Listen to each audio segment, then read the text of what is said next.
இப்போ கூட அரசு வழங்குறாங்கல்ல சார், இந்த புடவை பொங்கலுக்கு வழங்குறாங்க. அதில் கூட ஒரு பெரிய பெரிய ஒரு ஊழல் நடந்திருக்கிறதா ஒரு செய்தி வந்திருக்கு. அது நான் தான் அது சொல்லியிருந்தேன் நான்.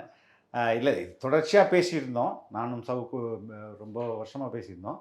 அண்மையில் தான் அது தெரிஞ்சது. எப்படி இங்கேருந்து அந்த புடவைகள்லாம் கடத்தப்பட்டு ஆந்திராவுக்கு போகுது. ஆந்திராவில் ஒரு சின்ன கிராமத்தில் அங்கே வந்து எல்லாத்தையும் புடவையெல்லாம் துவைச்சி கழிச்சு அது மேலே ஒரு ஸ்க்ரீன் பிரிண்ட் போட்டு அது ₹100 அப்படின்ற அளவில் இந்தியாவின் பல பகுதிகளுக்கு அங்கேருந்து அனுப்பப்படுது.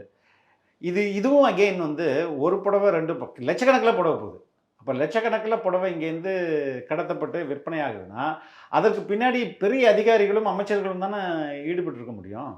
இது இது அது சாதாரண மக்களுக்கு போய் சேர வேண்டிய புடவைங்க.